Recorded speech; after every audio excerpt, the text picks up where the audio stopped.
So can I ask you, as an expert in all things nutrition and muscle building, do you just worry about macros and you don't worry about sort of grass-fed milk versus regular milk and these kinds of things? There are two different axes of nutritional concerns after macros. One of them is shit like micronutrients, food quality, all embodied into that. Real things. And then, no offense, all love and respect, there's another axis called rich-ass white people nonsense. Grass-fed, fucking free range. Love it. Fucking, are my eggs extra yellow or whatever? Yes. And it's really about how, like, you as a white woman who's never really worked much and your husband is in tech inventing the world, but you feel bad that you have so much money. So you start a charity and you really begin to be concerned about, like, what's, like, going into our bodies?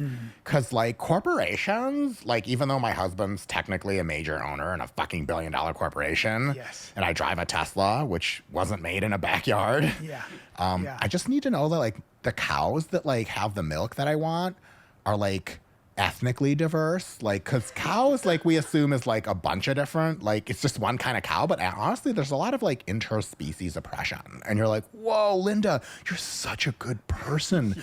If we ranked every person up through you, you would be the best in a moral, deep sense that most of us can't even catalog, let alone understand. She's like, that's, like, how I would put it. Oh, my God, just, like, so great. Are your, like, chakras aligned? Like, of course they are. I mean, not as aligned as yours. Could be.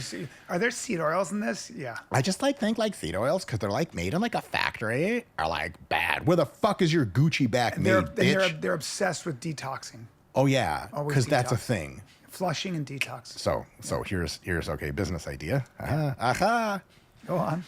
People talk about, this is a long-range joke my friends and I have had, detoxing. Yeah. Which is so valid. And by valid, I mean it's nonsense scientifically, but I can always explain that.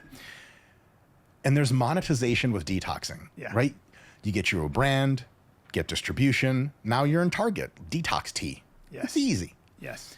But we're missing so many other facets of the toxing process. I guess alcohol and cigarettes have the toxing handled. Yep. Fast food, good niche. What about pre-toxing? You're gonna eat shit. You're gonna do it. But you can take our special gum beforehand, which will make your body readier to, like, tox itself. Well, they do have this for alcohol. They have this, like, after party. Roofies? Dude, after party, there are chemicals you can take that break down the alcohol in your gut so you don't get that hangover. It's pretty amazing. Is that a real thing? It's 100% a real thing. I promise. That's not on that white people nonsense axis? No. There are actual chemicals that you can take that will break down the alcohol in your gut. There's almost like a neutralizing effect that's pretty wild. So Dude, it'll really stop you from So is that what you connected Austin rich people all take, and that's why you're all fucking immortal and shit? Yes, I'm gonna get drunk as shit, but you won't notice it tomorrow. But hold on. But if you take it during, then you don't get drunk because it breaks the shit. You take it before, during, and after if you want. If you want to get during, crazy. fuck me. You're like trying to hit on whores, and you're like, hey, hold on, I gotta fucking take my gum, bitch. Don't She's say like, whores. Maybe they were just girls. Oh my God, sorry. Right. I use whores as a euphemism of women of reproductive age that I'm too bald and pathetic to fuck. There you go. And I'm if upset you can't about have this. them, insult them. Oh, 100%. Even if you can have them, insult them. That's my shit. Oh, it's so hard. Fuck them. And I'm not literally, because my dick doesn't work. Yeah. Well, okay, let's switch gears now. Let me get your head out of the gutter. I come to you, Mike Israetel, Dr. Israetel. Yes, I am.